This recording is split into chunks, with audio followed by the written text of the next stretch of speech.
ഇനി ഇതിലുണ്ടല്ലോ, ഇതില് 3 വരി ഇപ്പൊ ഓൾറെഡി ഉണ്ട്. ഇതുപോലൊരു ഈ നമുക്ക് ഒരു ചരണം മതി, അതാകുമ്പോ സെറ്റായി. അപ്പൊ ഇതിൽ ഇനി ഒരു 3 വരി കൂടെ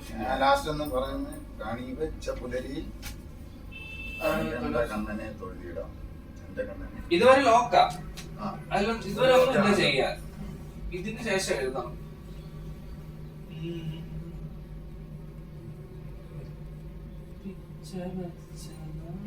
വെച്ച നാൾ മുതൽ കണി വെച്ച് കണ്ട നാൾ മുതൽ മുത്തശ്ശി തൻ മടിയിൽ തല ചായ്ച്ചു